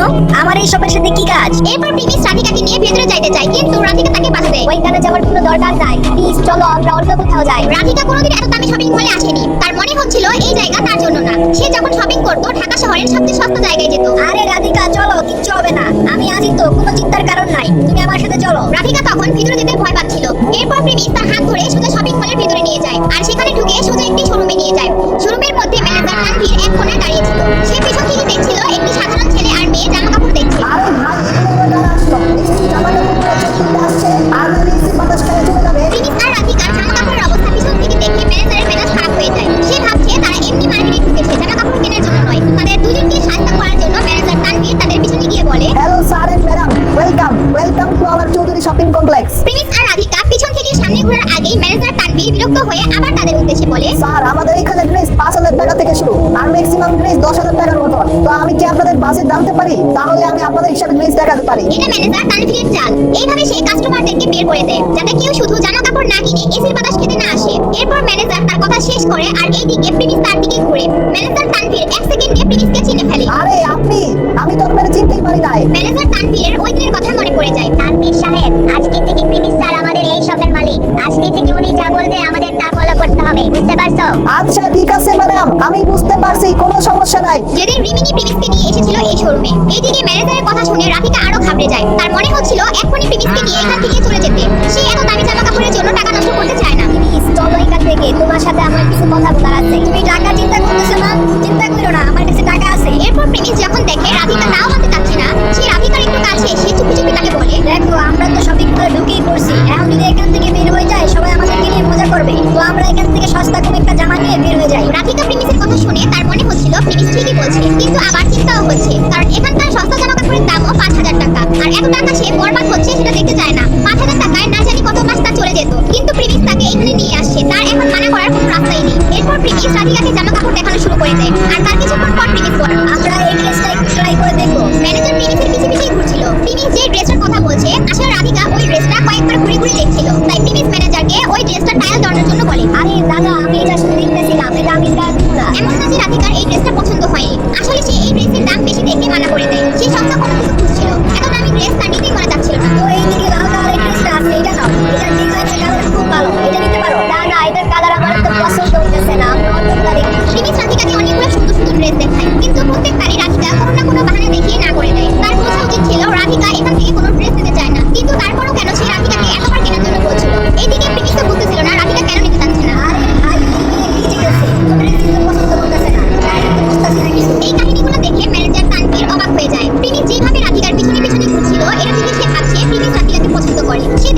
এত সম্পদের মালিক প্রেমিস সে সামান্য একটা মেয়ের পিছনে ঘুরছে, আবার এদিকে মেয়েটিও প্রেমিসের গরিবী অবস্থা দেখে তার কোনো টাকা পয়সা খরচ হতে দিচ্ছে না। এগুলো দেখে ম্যানেজার তানভীর খুব মজা পাচ্ছিল। রাধিকা এটা দেখো, এটাও কত সুন্দর আছে আর এটার দামও অনেক কম আছে, তুমি এটা ট্রাই করে দেখো। আচ্ছা বাবা ঠিক আছে, আমি দেখতেছি। তুমি ঠিক বলতেছেন আপনি মিস এইগুলা এত দামি ড্রেস না নিলেও চলতো। রাধিকা বুঝতে পারছিল প্রেমিস তার মনের কথা বুঝে ফেলছে, আর এইদিকে প্রেমিস যেহেতু একটা ড্রেস তাকে কিনে দিতে চাচ্ছিল তাই সে নার্ভাস হয়ে ড্রেস নেওয়ার জন্য রাজি হয়ে যায়। এমনিতেও সেই ড্রেসটা বাকি ড্রেসগুলোর চাইতে কম দাম ছিল। যখন রাধিকাকে নিয়ে সেই ট্রায়াল দেওয়ার জন্য ট্রায়াল রুমের দিকে যায়, ট্রায়াল রুম থেকে একজন বের হয়ে বলা শুরু করে, কতদিন ধরে চলতেছে এইসব? কতদিন ধরে এই মাইয়া তোমার পিছনে ঘুরতেছে? দেখো এই মাইয়া ড্রেসের চাপড়ে কইরা ফকির হয়ে যায় না। প্রেমিসের এক্স গার্লফ্রেন্ড সুরাইরার সাথে দেখা হয়ে যায় ট্রায়াল রুমে। সুরাইরা উল্টাপাল্টা বলে সে রাধিকার দিকে তাকিয়ে দেখতে থাকে। যদিও সে প্রেমিসকে ছেড়ে দিয়েছে কিন্তু তারপরও সে প্রেমিসকে অন্য কারোর সাথে দেখে রিয়েক্ট করে বসে। প্রেমিস রাধিকাকে এত দামি শপিং মলে ড্রেস কিনে দেওয়ার জন্য নিয়ে আসছে, এটা দেখে তার অনেক হিংসা হচ্ছে। নিজের ড্রেসের কি অবস্থা, আবার নতুন গার্লফ্রেন্ডে এত দামি শপিং মলে নিয়ে আসছে। এখানে যেই কথা সুরাইরা বললো সেটা শুনে রাধিকা ভুল বুঝে ফেলে। সে মনে করে প্রেমিসের আগে থেকে গার্লফ্রেন্ড আছে। এইগুলো দেখে তার মাথায় আগুন ধরে যায়, সে একদম হতাশ হয়ে যায়। না তোমার কথা ভুল হচ্ছে, আমি প্রেমিসের কোনো গার্লফ্রেন্ড না, তুমি একদম ভুল বুঝতেছো। রাধিকা মুচকি হাসি দিয়ে প্রেমিসের দিকে তাকায় আর সেই শোরুম থেকে বের হতে যায়। আর এইদিকে ম্যানেজার তানভীর বুঝতেছিল না আসলে এখানে কি হচ্ছে। তার বস একটা মেয়েকে নিয়ে আসছে যাকে তার গার্লফ্রেন্ড মনে হচ্ছিল। আবার ঠিক সেখানে ট্রায়াল রুমের মধ্য থেকে আরেক গার্লফ্রেন্ড বের হলো, তার মনে হচ্ছিল তার বস প্লে বয়। রাধিকা তুমি আমার কথা শোনো প্লিজ, তুমি আমাকে ভুল বুঝো না, একটু শোনো প্লিজ রাধিকা। প্রেমিস রাধিকাকে প্লিজ আমি কোনো কথা শুনতে চাই না তোমার কাছে। তুমি এতদিন আমার খেয়াল রাখছো তার জন্য থ্যাংক ইউ। আমি তোমাদের দুজনের মাঝখানে বিটা কোনো ঝামেলা তৈরি করতে চাই না। তোমার গার্লফ্রেন্ড তোমার জন্য ওয়েট করতেছে মনে হয়, আর তোমাদের মধ্যে ঝামেলা তৈরি করার জন্য মাফ চাই। আরে রাধিকা তুমি আমার একদম ভুল বুঝতেছো, তোমার পুরাই মিসআন্ডারস্ট্যান্ডিং হইতাছে। তুমি আমার কথাটা আগে শোনো প্লিজ, আজ ঝামেলা করো না প্লিজ। আমার কোথাও ভুল নাই, আমি বুঝতে পারছি। তুমি যাও এখন, তোমার গার্লফ্রেন্ড মন খারাপ করবে, তুমি ওর সাথে গিয়ে কথা বলো। আরে পাগল মাইয়া কি বলতেছে? তোমার মাথা কি খারাপ হইছে? তোমার কি মনে হইতাছে না এক লাইন বেশি বুঝতেছো? ওর মতো একটা ভিখারি আমার বয়ফ্রেন্ড হবে? সুরাইরা যখন তাদের মধ্যে এসে বলে তার আর প্রেমিসের মধ্যে কোনো কিছুই নেই, তখন রাধিকার মুখে আবার মুচকি হাসি ফিরে আসে। এটা শুনে তার খুব ভালো লাগছিল যে প্রেমিসের কোনো গার্লফ্রেন্ড নেই। এইদিকে ম্যানেজার তানভীরও যখন সুরাইরার মুখে এই কথা শুনে সেও হেসে ফেলে। সে তখন বুঝতে পারে তার বস আসলে কোনো ফালতু ছিলেন না। সুনাইরা হইছে তোমার ট্রায়াল দেওয়া হইছে নাকি? কোনো জামা পছন্দ হইছে? পেছন থেকে সুরাইরার বয়ফ্রেন্ড রাহুল আসে। রাহুলের গলার আওয়াজ শুনে প্রেমিস বুঝতে পারে এরা রাহুল ছাড়া আর কেউ না। রাহুল প্রেমিসকে দেখেই রেগে যায় আর বলে, আরে তুমি এখানে কি করো? আমার হাতে মাই খেতে চাও মনে হইতাছে? ওই দিন হোটেলের মতো চা হইছে সেটা বারবার হবে না। তুমি বারবার সুনাইরে কেন ডিস্টার্ব করতে আসো? তুমি কি দূরে আর কোনো মেয়ে হইতে পাও না তার পিছে পিছে ঘোরার জন্য? আরে রাহুল তোমার আমি কতক্ষণ আগে পানি আনতে বলছি, তুমি এখন আসলা? তুমি জানো না তুমি বেশি লেট করলে তোমার আমি কত মিস করি? রাহুল প্রেমিসকে যেভাবে অপমান করছিল যেন প্রেমিস এক নাম্বার ভণ্ড। এইদিকে সুরাইরা প্রেমিসকে দেখানোর জন্য রাহুলকে নিয়ে ঢং শুরু করে দেয়। এরপর সুরাইরা রাহুলের পাশে গিয়ে দাঁড়ায় এবং রাধিকাকে উদ্দেশ্য করে বলে, এইটা হইতাছে আমার বয়ফ্রেন্ড রাহুল, ওর সাথে তোমার প্রিন্সের মধ্যে কোনো তুলনা নাই। কোথায় তোমার বয়ফ্রেন্ড আর কোথায় আমার বয়ফ্রেন্ড? রাহুলের পায়ের চোখ হলো তোমার বয়ফ্রেন্ড, বুঝছো? সুরাইরা যেভাবে কথা বলছিল রাধিকা বুঝতে পেরেছে সুরাইরা আসলে কেমন ধরনের মেয়ে। এর জন্য সে কোনো কথার জবাব দেওয়া ঠিক হবে না বলে মনে করেছে। যখন কেউ কোনো কথা বলে না তখন সুরাইরা রাহুলকে বলে, রাহুল আজকে প্রিমিস আমাকে ডিস্টার্ব করতে আসে নাই, ও আজকে ওর গার্লফ্রেন্ডের এখানে নিয়ে আসছে। ওরা নাকি এই জায়গা থেকে জামা কাপড় নিতে আসছে। আরে ভাই এখন কি ওরা এখান থেকে জামা কাপড় কিনবে নাকি? কে বাত হে ভাই, এখানে কি এখন সস্তা জামা কাপড় বিক্রি করা শুরু করে দিছে নাকি? রাস্তার যে কেউ এসে ঢুকে পড়তেছে। রাধিকা তুমি যে জামাটা চয়েস করছো এটা ট্রায়াল দিয়ে আসো, যদি ভালো লাগে তাহলে আমরা এটা নিয়ে চলে যাবো। তুমি তাড়াতাড়ি ট্রায়াল দিয়ে আসো। আরে বাহ এই ড্রেসটা তো অনেক সুন্দর। আচ্ছা এই ড্রেসটা আমি তোমাদের আগে ট্রায়াল দিব, তোমরা ট্রায়াল দিয়ে কি করবা? আমি তো আমি ড্রেস কিনতে পারবা জীবনেও? তো এর চেয়ে ভালো এমন কোনো ড্রেস চয়েস করো যেটা তোমরা কিনতে পারবা। আর এখানে তো কম দামি ড্রেসও পাইবা না। এরপর সুরাইরা সেই ড্রেসটি জোর করে তাদের থেকে নিয়ে ট্রায়াল রুমে ঢুকে যায় এবং তার যখন সেই ড্রেসটি ভালো লাগে সে ওইটা নিয়ে নেয়। প্রেমিস সুরাইরার এমন পাগলামি দেখে আর কিছু বলে না। সে রাধিকাকে নিয়ে শোরুমের অন্য ড্রেস নিতে থাকে। সুনাইরা তুমি যখন এখান থেকে ড্রেস নিয়ে ফেলছো তাহলে চলো আমরা এখান থেকে চলে যাই। আর এখানে থেকে তো আমাদের কোনো কাজ নাই, চলো আমরা অন্য কোথাও যাই। আরে কই যাইবা এখন? আমি তো এখনো ঠিক মতো শপিংই করি নাই, আমার আরো শপিং বাকি আছে। তুমি চুপচাপ এখানে দাঁড়াও। সুরাইরা আসলে দেখতে যাচ্ছে প্রেমিস রাধিকাকে কি কিনে দেয়। প্রেমিস রাধিকাকে যা কিনে দিবে সুরাইরা আজকে তার থেকে বেশি দামি জামা কিনে বাসায় দিতে চায়। সে কোনোভাবেই প্রেমিসকে জিতে দিতে চায় না। এরপর প্রেমিস রাধিকার জন্য একটি ড্রেস কিনে এবং তারপর রাধিকাকে জিজ্ঞেস করে, রাধিকা এই ড্রেসটা পরার পর তোমাকে অনেক সুন্দর লাগতেছিল। এখানকার ড্রেসগুলো অনেক সুন্দর আর তোমাকে অনেক মানাইতাছে। তুমি তাহলে এখান থেকে আরো দুই একটা ড্রেস নাও। আরে না না পাগল নাকি? আর পিস লাগবে না, তুমি আমার জন্য শুধু শুধু এতগুলো টাকা নষ্ট করলা। আরে থ্যাংক ইউ দেওয়া লাগবে না। আর যেহেতু আজকে তুমি আর ড্রেস কিনতে চাইতেছো না তাহলে অন্য আরেকদিন আসবো না, ওই দিন তুমি আবারও পছন্দ করে নিও। না প্রিমিস তার কোনো দরকার হবে না, আমি এই ড্রেস অনেক দিন পর্যন্ত পরতে পারবো। আর শুধু শুধু এত দামি কাপড় পরে মানুষকে দেখানোর কোনো মানে নেই। তুমি আমার জন্য আজকে যা করছো তাতে আমি অনেক খুশি। এরপর প্রেমিস রাধিকাকে কিছু বলে না। তারপর তারা দুইজন যখনই সেখান থেকে চলে যেতে নিবে, সেখানে সুনাইরা আবার রাহুলকে নিয়ে হাজির হয় আর বলে, শো অফের জন্য দামি জামা কিনতেছো তাই না, যাতে তুমি আমার নিচে দেখাইতে পারো। এটাই যখন চাও তাহলে তোমার একটা চ্যালেঞ্জ দিতেছি, দেখি কে কম জামা কিনতে পারে এখান থেকে। আমারে তো নিচে দেখাইতে চাও, দেখি তুমি বেশ জামা কিনতে পারো না রাহুল আমাকে বেশ জামা কিনে দিতে পারে। সুনাইরা মনে মনে ভেবেই রেখেছে প্রেমিসকে এখান থেকে ছুটো না করে সে কিছুতেই যেতে দিবে না। রাধিকা প্রেমিসের দিকে ইশারা দেয় যেন প্রেমিস না করে দেয়। সে চায় না প্রেমিসও সুনাইরার মতো পাগল হোক। জামা কাপড়ের যে দাম, এই চ্যালেঞ্জ অ্যাকসেপ্ট করা বোকামি ছাড়া আর কিছুই না। আচ্ছা ঠিক আছে, আমি রাজি। তুমি যেহেতু বলতাছো, ঠিক আছে আমি চ্যালেঞ্জ অ্যাকসেপ্ট করলাম। এই চ্যালেঞ্জে প্রেমিস রাধিকাকে শান্ত হওয়ার জন্য ইশারা করে। আর প্রেমিস এই শর্তে রাজি হওয়ার কারণ হচ্ছে প্রেমিস রাজি না হলে সুনাইরা এত সহজে প্রেমিসকে এখান থেকে যেতে দিবে না। আচ্ছা, মনে হইতাছে প্রিমিসের মাথা খারাপ হয়ে গেছে। ও আমাদের সাথে কম্পিটিশন করতে চায়। ও মনে হয় জানে না, নাইলে ভুলে গেছে এই জায়গার জামা কাপড়ের দাম যে কত। প্রিমিস, তোমার এই সাহসী রেখা, তোমার কি সাহসী বাহাদুর বলবো নাকি বেকুব বলবো বুঝতাছি না। তোমার আর আমার মধ্যে কি ডিফারেন্স সেটা আমি আজকে তোমাকে বুঝাই দিব। জানি না ওই দিন তুমি কিভাবে বাজি মারছো, কিন্তু আজকে তোমার এইখানে তোমার মাথায় কোনো কাজে আসবে না। প্রেমিস তাদেরকে কিভাবে বুঝাবে তারা যে নদীতে নৌকা চালানোর প্ল্যান করছে আসলে সেই নদীটাই প্রেমিসের। তারা যে দোকানের জামা কাপড় কেনার চ্যালেঞ্জ লাগতে চাচ্ছে আসলে সেই দোকানটাই প্রেমিসের। কিন্তু প্রেমিস চায় না তার আসল পরিচয় সবাই জানো, বিশেষ করে রাধিকা তো অবশ্যই না। তোমার মনে আছে তুমি তোমার লটারির টাকা সব বাচ্চাদের ডোনেশন করে দিছিলা? এখন তো তোমার কাছে ওই টাকাটাও নাই। শেষবারের মতো বলতেছি, ভাবো আরেকবার। আরে সুনাইরা, ভাবার কিছু নাই। আমি বুঝা শুনে রাজি হইছি। তোমার ভাবতে হলে তুমি রাহুলের সাথে কথা বলে নাও। ও রাজি কিনা সেটাও ভাববার বিষয়। ওরে কি ভিখারি বাচ্চা তুমি, ওর কাছে টাকা না থাকলে কি আমরা এখানে শপিং করতে আসি? আচ্ছা ঠিক আছে, আমি ড্রেস নেওয়া শুরু করতেছি। দেখি তুমি কতগুলো ড্রেস দিতে পারো। আরে ভাই, এদের মাথা তো পড়ে গেছে। জীবনে কত পাগল দেখলাম, এইরকম পাগল কোনোদিনও দেখি নাই। আচ্ছা দেখি চুপচাপ কি হয় তাই। এই যে ম্যানেজার, এই ড্রেসটা প্যাকেট করে দেন। এটার দাম 5000 টাকা দেখাচ্ছে। এটা আমাদের প্যাক করে দেন। স্যার ম্যাডাম এই ড্রেসটা নিতে যাচ্ছে, এটা কি প্যাকেট করে দিব নাকি? এইটার প্রাইস 5000 টাকা। আপনি বলে আপনার ব্যাগ থেকে বিল কাটবো। মাত্র 5000 টাকা? এই টাকার জন্য আমাকে আবার বলতে হয় নাকি? এই টাকা তো আমি ডেইলি খাবার খাইতেই খরচ করে ফেলি। এই সামান্য টাকার জন্য জিজ্ঞেস করার কিছু নাই, টিকিট করে দেন। দেখছো তোমরা, এটা হলো আমার বয়ফ্রেন্ড। আমার বয়ফ্রেন্ড ভিখারি না যে মাত্র 5000 টাকার জিনিসের জন্য পারমিশন চাইবে। সুনাইরা এটা বলার পর প্রেমিসের দিকে তাকিয়ে থাকে। প্রেমিস এর জবাবে কি করবে? সে রাধিকাকে কত হ্যাঁ ঠিক আছে, আমি তোমার বয়ফ্রেন্ডের সাথে বিট করতে পারবো না। তুমি জিতছ। তুমি 5 লাখ টাকার লটারি পাইছিলে, এর মানে এই ভাইবো না যে তুমি বিশাল মাপের বড়লোক বা চৌধুরী গ্রুপের মালিক হয়ে গেছো। তুমি আমার সামনে সবসময় ছোট ছিল, আর কোনো ছোটই থাকবা। চৌধুরী পরিবারের উত্তরাধিকারীকেই বলতেছে চৌধুরী গ্রুপের মালিক হয়ে যাও নাই। একটু আগে সে তার সাথে হার মারার কথা ভাবছিল, আর এখন সে ভাব ধরা শুরু করে দিয়েছে। ম্যানেজার, আমাকে ব্ল্যাক কালার ঘড়িটা প্যাক করে দেন। প্রিমিসের এত বড় সাহস, ও আমার থেকে দামি জামা কিনতেছে। ও কি মনে করছে একটা জামা কিনে আমার সাথে জিতে যাইবো? আমিও দেখতে চাই ও কতক্ষণ টিকতে পারে আমার সাথে। প্রেমিস সুনাইরার চেয়ে 500 টাকা বেশি দিয়ে একটি ঘড়ি কিনে রাধিকার জন্য। আর সেটা থেকে সুনাইরার মাথা আরো গরম হয়ে যায়। সে কোনোভাবেই প্রেমিসের এই শপিং করা সহ্য করতে পারে না। আর তাই সে আবার ম্যানেজারকে উদ্দেশ্য করে বলে, ম্যানেজার, আমাকে ওইখান থেকে 2টা শার্ট প্যাকেট করে দেন। ম্যানেজার দেখে এই টি-শার্ট দুটির দাম 4000 টাকা। প্রেমিস যদি চাইতো এমনি পুরা দোকান কিনে ফেলতে পারে, কিন্তু সে চাচ্ছে সুনাইরার সাথে আরো কিছু খেলা চালু রাখতে। এর জন্য সে আবার ম্যানেজারকে ইশারা করে বলে, ম্যানেজার, আমাদেরকে ওইটার পাশে যে ব্ল্যাক টি-শার্ট আছে ওইখান থেকে 2টা প্যাকেট করে দেন। প্রেমিসের পছন্দ সুনাইরার থেকে বেটার ছিল এবং তার থেকে কিছু টাকা বেশি দামের জিনিস চয়েস করতেছিল। এইভাবে প্রেমিস আর সুনাইরা জামা কাপড় একজন আরেকজন করে কিনে থাকে এবং সুনাইরা 30,000 টাকার উপরে বিল করে ফেলে। এটা দেখে রাহুল ওইদিকে খাতে থাকে আর সুনাইরার উপর রাগ হতে থাকে। কিন্তু সুনাইরার কোনো লজ্জা শরম নেই, সে একের পর এক জামা কিনতেই থাকে। ঠিক আছে বেশ, আমার কাছে আর টাকা নাই। এর চেয়ে বেশি আমি কিনতে পারবো না। আমি হার মেনে নিলাম। যখন প্রেমিস তার হার মেনে নেয়, রাহুলের কলিজা ঠান্ডা হয়। যদি প্রেমিস আরো 2টা জামা কিনতো তাহলে রাহুল সুনাইরাকে এখানে রেখেই চলে যেত এবং তখন সুনাইরা হার মানতে বাধ্য হতো। কি প্রিমিস, হাওয়া বের হয়ে গেল তোমার? আবার আমার সাথে চ্যালেঞ্জ লাগতে আসছো? আমার বয়ফ্রেন্ডের সাথে টিকার কথা তুমি কেমনে চিন্তা করছো? কিন্তু আমি একটা জিনিস বুঝতেছি না, তুমি যখন আমাদের সাথে টিকতেই পারবে না তাহলে আমাদের সাথে চ্যালেঞ্জ কেন করলা? এত লোকসান কেন করলা নিজে? হ্যাঁ ঠিক আছে, আমি তোমার বয়ফ্রেন্ডের সাথে বিট করতে পারবো না। তুমি জিতছ। তুমি 5 লাখ টাকার লটারি পাইছিলা, এর মানে এই ভাইবো না যে তুমি বিশাল মাপের বড়লোক বা চৌধুরী গ্রুপের মালিক হয়ে গেছো। তুমি আমার সামনে সবসময় ছোট ছিলা, এখনো ছোটই থাকবা। চৌধুরী পরিবারের উত্তরাধিকারীকেই বলতেছে চৌধুরী গ্রুপের মালিক হয়ে যাও নাই। একটু আগে সে তার সাথে হার মারার কথা ভাবছিল, আর এখন সে ভাব ধরা শুরু করে দিয়েছে। এটা বলে রাহুল ম্যানেজারের দিকে ঘুরে ম্যানেজারকে বলে, আজকে আমরা এই স্টোর থেকে প্রায় 40,000 টাকার জিনিস কিনলাম। এখানে জামা কাপড়ের অনেক দাম। আমি যতদূর জানি খুব কম কাস্টমার এখান থেকে জামা কাপড় কিনি। আমরা তোমাদের থেকে এত টাকার জিনিস কিনলাম, তো এখন তোমাদের বসকে বলবো না আমাদের সাথে একটু দেখা করতে? হ্যাঁ, রাহুল তো ঠিকই বলছে। আমরা এত জামা কাপড় কিনলাম, আমরা তো একটা ফিডব্যাক দিতেই পারি। ম্যানেজার এটা শুনে তো তার হোশ পড়ে যায়। সে কিভাবে তাদেরকে বলবে? এতক্ষণ তারা যার সাথে লড়াই করলো সেই তো এই শপের মালিক। ম্যানেজার তানভীর প্রেমিসের দিকে তাকায় আর প্রেমিস তার দিকে ঘাড় নাড়িয়ে ইশারা করে না করে দেয়। সরি স্যার, আসলে আজকে আপনারা আমাদের বসের সাথে দেখা করতে পারবেন না।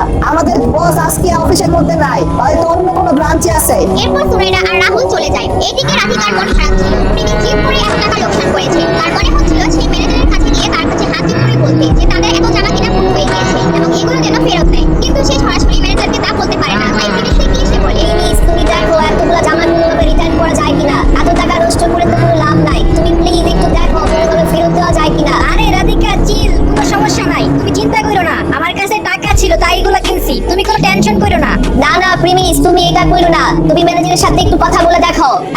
টাকা নষ্ট করার কোনো মানে হয় না। তুমি একটু চেষ্টা করে দেখো ম্যানেজার কি বলে। আরে রাধিকা তুমিও না, বললাম তো কোনো সমস্যা নাই। আচ্ছা বাবা ঠিক আছে, আমি ম্যানেজারের সাথে কথা বলতেছি। প্রিমিস ম্যানেজারের সাথে কথা বলতে যায় এবং ম্যানেজারকে বলার পর ম্যানেজার রাজি হয়ে যায় রিটার্ন করার জন্য। রাধিকা এটা দেখে খুব খুশি হয়। রাধিকার কাছে শুধু একটি ড্রেসই বাকি ছিল। এরপর রাধিকা একটু ওয়াশরুমে যায় আর ঠিক তখন ম্যানেজার প্রিমিসকে বলে, বস, আপনার মার্কেটিং স্কিল কিন্তু জোস। এইমাত্র যারা শপিং করে গেল এরা দুজন আমাদের শপিং মলে গত 2 সপ্তাহের মধ্যে সবচেয়ে বেশি শপিং করছে। আরে সত্য নাকি?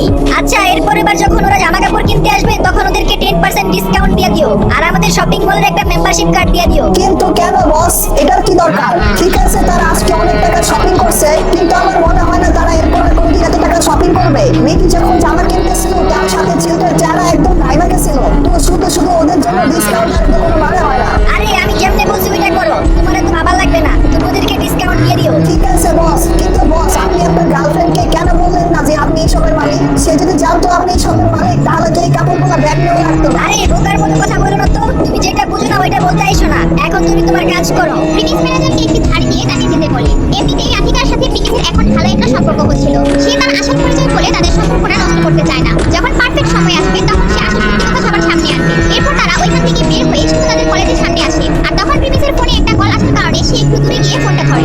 বাবা, আমি কাটিংটা বলতেছি, তোমাদের কলেজের পাশে একটা রেস্টুরেন্টের মধ্যে একটা ফ্যামিলি আয়োজন করা হবে, আর এইটা তোমাদের কলেজেরই অর্গানাইজ করছি। তোমাকে এই ইভেন্টে জয়েন করতেই হবে। আরে কাশেম আঙ্কেল, আমি কোথাও যাইতে পারবো না, আমার একটু কাজ আছে। আমার পরীক্ষার জন্য একটু প্রিপারেশন নিতে হবে। আমি এটা না করি। না তুমি বাবা, তুমি বাহানা করবে না, তোমার চাকরি হবে।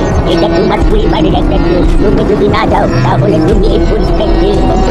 এটা সামনে তোমার জন্য ভালো হবে না। কিন্তু কাশেম আঙ্কেল, আমি তো অলরেডি পরীক্ষায় পাশ করছি, এখন আবার নতুন কিসের টেস্ট? হ্যাঁ ঠিক বলেছো, তুমি তো পাস করে ফেলেছো, কিন্তু এর মানে এই না যে তোমাকে এইভাবে আজাদ করে ছেড়ে দেবো। তুমি যাতে ভালো করে ভোট করতে পারো এর জন্য তোমাকে মাঝে মাঝে টেস্ট করা হবে। এটা প্রথম টেস্ট, তাই তুমি বাবা তুমি এই ইভেন্টে যাওয়ার জন্য মানা করো না। আচ্ছা ঠিক আছে, আমি যাবো, কোনো সমস্যা নাই। আমি ইভেন্টে জয়েন করব।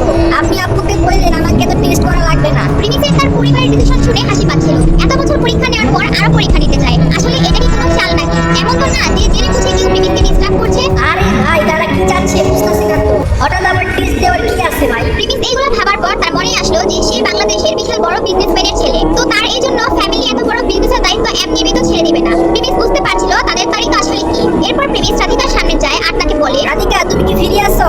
আমার সাথে একটা জায়গায় যাইবা, আমার একটা ইনভিটেশন আসছে, তুমি চলো আমার সাথে। এরপর প্রিমিস আর কোনো কথা না বলে রাধিকার হাত ধরে তাকে নিয়ে যেতে থাকে। প্রিমিস আজকে রাধিকাকে তার জন্য যে ড্রেসটি কিনে দেয় সেটি পরে তারা দুইজন সেই অনুষ্ঠানে উপস্থিত হয়। সেখানে একটা হল রুমের মধ্যে স্টেজ সাজানো ছিল আর অনেক মানুষ সেখানে বসেছিল। প্রিমিস রাধিকাকে নিয়ে সেখানে গিয়ে সবার সামনে কাতারে বসে আর সবাই রাধিকার দিকে তাকিয়ে থাকে। তার ড্রেসের প্রশংসা শুরু করে দেয়। আরে ভাই, এই মেয়েকে তো অনেক সুন্দর লাগতেছে, মনে হয় অনেক বড় লোকের মেয়ে হবে। কি সুন্দর জামা পরছে, মনে হয় কোনো আর্টিস্ট হবে। কিন্তু এই গরিবের বাচ্চা এই মেয়ের সাথে কি করতেছে? অনেক সরা ওর কাছ থেকে। হইতে পারে ওর কোনো ড্রাইভার হবে, ওর দেখভাল করার জন্য হয়তো রাখছে।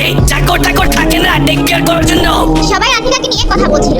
রাধিকা তাদের কথা কিছুটা শুনতে পাচ্ছিল, আবার কিছুটা পাচ্ছিল না। সবাই তার দিকে তাকিয়েছিল, তাই রাধিকা একটু লজ্জা পাচ্ছিল। প্রিমিস, কোথায় আসলাম এটা আমরা? চলো আমরা এখান থেকে চলে যাই। এখানে কলেজের পোলাপাইনরা থাকতে পারে মনে হচ্ছে। আরে ভাই, সমস্যা কোথায়? আমরা তো আর চুরি করতেছি না। এখানে একটা অনুষ্ঠান হচ্ছে, এটা আমরা আসছি। ইনভিটেশন ছাড়া তো আর আমরা আসি নাই। আর কে কি বলতেছে ওইটা জ্ঞান দিও না। যেমনটা চিন্তা করছিল ঠিক তেমনটাই হয়। রাধিকার এক ফ্রেন্ড এসে হাজির হয়, যার নাম চারু। আরে রাধিকা, তুমি এখানে? রাধিকা চারু, রাধিকা, তুমি এই ড্রেস চলতি শপিং মল থেকে নিয়ে আসছো? এখন আমি ড্রেস কিনে দিই কিভাবে? হ্যাঁ, এটা চলতি শপিং মলের ড্রেস। কেন, কোনো সমস্যা? না না, সমস্যা না। আচ্ছা, এই ড্রেস কি তুমি কিনছো? মানে তুমি কি নিজের টাকায় এই ড্রেস কিনছো? না না, এই ড্রেস আমি কিভাবে কিনবো? এই ড্রেস আমার এক বন্ধু গিফট করছে। রাধিকা যখন বলে তার ফ্রেন্ড তাকে কিনে দিয়েছে, সে একটু লজ্জা পায়।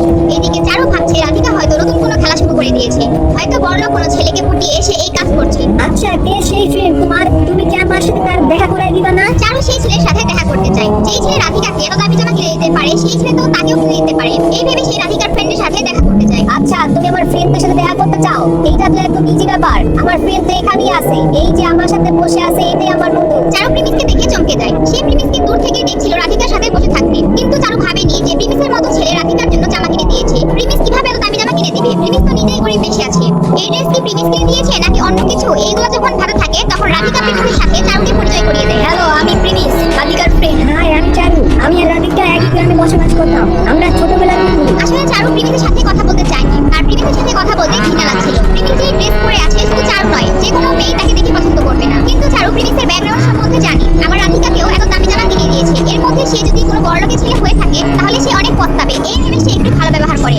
প্রিমিস তোমার আপনি কি করে, মানে তোমার ফ্যামিলি কি করে? চারু, ওর সাথে কথা বলে টাইম নষ্ট করিস না। ওর সাথে কথা বলে কোনো ফায়দা নাই। তাদের সামনে এখন যে ছেলেটি হাজির হয় সেই ছেলেটি হচ্ছে আকাশ। আকাশ হচ্ছে সেই ছেলেটি যে সুরাইরা আর ব্রিটিশের লাইভ স্ট্রিমে অনেক টাকা গিফট করেছিল আর ব্রিটিশের বন্ধু সাকিবকে অনেক অপমান করেছিল। এরপর ব্রিটিশের লাইভ স্ট্রিমে আকাশের চাইতে অনেক বেশি টাকা গিফট দিয়েছিল এবং আকাশকে সাহায্য করেছিল ব্রিটিশ তার পরিচয় গোপন রেখে। আরে ডার্লিং, তুমি কোথায় ছিলা? আমি তোমার জন্য কতক্ষণ ধরে ওয়েট করতেছিলাম। এখন আসার সময় হলো তোমার। আচ্ছা, তুমি এই ছেলেকে কিভাবে চিনো? ওরে আমার না চিনো, ও তো আমাদের কলেজের সবচেয়ে বড় লোক ছেলে, কিন্তু সেটা দিলদার হিসেবে একদম নাটক সিনেমার নায়কদের মতো ওদের মনে মানুষ, কিন্তু টাকা পয়সার দিক দিয়ে একদম রাস্তার ভিখারি। তুমি ওর ড্রেস দেখে বুঝতেছ না? আচ্ছা, এটা ওই ছেলেটা না যে 2-3 হাজার টাকা দিয়ে পুরো মাস চালায় দেয়? এটা ওই ছেলে না যে পড়ালেখার পাশাপাশি অনেক জায়গায় কাজ করে? আচ্ছা, ও টাকার জন্য যে কোনো কাজ করতে পারে, তাই না? আমরা যে কাজ দিব সেই কাজই করে দিবে, তাই না? একদম ঠিক বলেছো তুমি। ও টাকার জন্য যে কোনো সস্তা কাজ করতে পারে। অনেক আমি প্রায় ডেলিভারি কাজ করতে দেখতাম। আরে ও নাকি রাধিকাকে চৌধুরী শপিং মল থেকে কাপড় কিনে দিছে। ভাই, ওর নিজের কাপড়ের অবস্থা দেখো আগে, ভিখারির মতো লাগতেছে। হ্যাঁ, ভিখারি তো। আমি কিছুদিন আগে শুনছি ও একটা 5 স্টার হোটেলের সামনে গিয়ে মানুষের কাছ থেকে ভিক্ষা চাইছে। আমার একটা জিনিস মাথায় কাজ করে না, এত পড়ালেখা করে ও নিজের কোনো ইজ্জত নাই, ও মানুষের কাছ থেকে ভিক্ষা চাই কেমনে? আরে প্রিমিস, তোমার কি মাথায় সমস্যা আছে নাকি? তোমার কাছে খাবার কিনার টাকা নাই, তুমি আবার এত দামি শপিং মল থেকে রাধিকার জন্য জামা কিনে দিছো কেন? চারু একদম খুশি হয়ে যায়। ব্রিটিশের সম্বন্ধে এইসব শুনে তার ভালো লাগছিল। তার মনে হচ্ছিল রাধিকা যাকে এত বড় লোক ভাবছে সে আসলে একটি ফকির। রাধিকা, তুই শুনছ না আকাশ কি বলবো? প্রিমিস তোরে যে ড্রেস কিনে দিছে না, ওইটা তার নিজের টাকা না, সে চুরি করে তোরে কিনে দিছে। আর তুই এমন একটা ছেলের সাথে বসে আসছ, ঘুরতেছ। যে ছেলে তোমাকে খুশি করার জন্য চুরি করতে পারে, সেই ছেলে কাউকে তোমার বেঁচে দিতে পারে। এমন ছেলের কাছ থেকে দূরে থাকো। রাধিকা চারুর কথা শুনে শক খেয়ে যায়। রাধিকা এখন যা শুনলো এগুলো প্রিমিসের সম্পর্কে সে কখনোই শোনেনি। রাধিকা কোনো কথা বলে না। আর ঠিক ওই সময় চারু আবার রাধিকাকে বলে, রাধিকা, তুমিও জানো আমিও জানি তোমার ফ্যামিলির অবস্থা বেশি একটা ভালো না, তাই না? আমি জানি তুমি এই অবস্থা থেকে বের হয়ে আসতে চাও। আমি জানি তোমার এই অবস্থায় পড়ালেখার পাশাপাশি কাজ করতে, খাওয়া দাওয়া এগুলো অনেক কষ্টকর, কিন্তু এর মানে এই না যে তুমি অন্য কারো চুরির টাকায় তুমি এসব করবা। রাধিকা চারুর কথায় অনেক কষ্ট পায়, এমনকি তার অনেক রাগও হয়। তাকে এর আগেও অনেকেই অপমান করেছে, কিন্তু এইভাবে প্রিমিসের সামনে আজকে সে এটা মানতে পারছে না। সে তখন চারুকে এর জবাব দিতে চায়। আর এইদিকে প্রিমিস এতক্ষণ চুপ ছিল, কিন্তু সে এখন এর একটা জবাব দিতে যখনই যাবে ঠিক তখনই স্ত্রীদের মধ্যে একজন লোক হাজির হয় এবং সে কথা বলা শুরু করে দেয়। আসসালামু আলাইকুম, আশা করি সবাই ভালো আছেন। আজকে আমরা এখানে সবাই কেন একত্রিত হয়েছি এটা সবাই জানেন, কিন্তু যারা জানেন না তাদের জন্য বলে দিতে চাই। কিছুদিন আগে আমরা অনেক বাচ্চাদের পড়ালেখার জন্য ডোনেশন ফান্ড করছিলাম, সেটার জন্য যত টাকা দরকার ছিল সেটা আমরা পেয়ে গেছি। আজকে আমরা এই টাকা দিয়ে তাদের জন্য কি করতে পারি সেটা নিয়ে আলোচনা করব।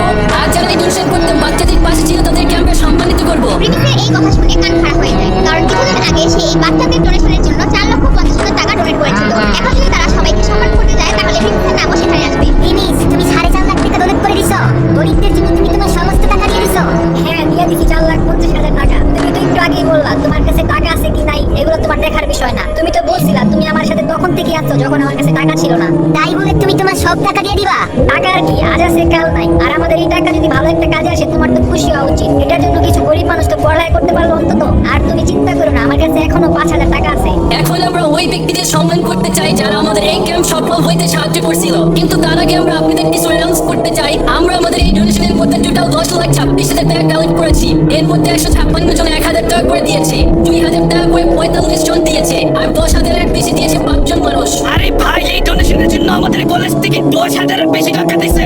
অস্থির ব্যাপার। আমি তো মাত্র 100 টাকা দিছি। উপস্থাপকের এই কথা শুনে সবাই বলাবলি করছিল যে কে কত টাকা দান করেছে।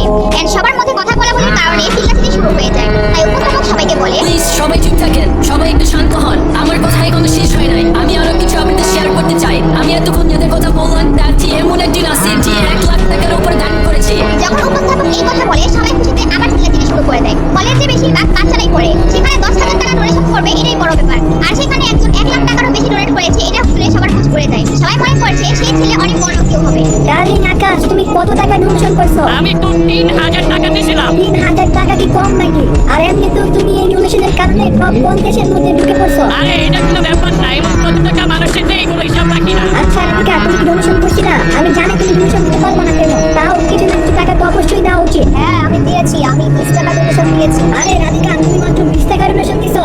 ভাই রে ভাই, কি আর বলবো, তুমি না বলতে এখান থেকে পড়ালেখা করে তুমি গরিবদের দেখাশোনা পড়ালেখা করাইবা, আর তুমি মাত্র 20 টাকা ডোনেশন দিছো? রাধিকা চারুর কথা শুনে খুব কষ্ট পায়, কারণ রাধিকা তার সারাদিন 50 টাকায় কাটিয়ে দেয়। সেখান থেকে সে 20 টাকা ডোনেশন দিয়েছে, এর মানে ওই দিন সকালে সে খায়নি। এর মধ্যে চারু রাধিকাকে যা বলছিল সেটা খুবই খারাপ ব্যাপার। রাধিকা একটু কম টাকা ডোনেশন করেছে। আমার মনে হয় তুমি প্রত্যেকটা টাকা ডোনেশন দেওয়া উচিত। এমনি তো চুরির টাকা যদি বাচ্চাদের জন্য ভালো কাজে আসে তাহলে এর চেয়ে ভালো কি আর হতে পারে? প্লিজ প্লিজ চুপ করো না। কেন কি বলতেছো? এই ফকির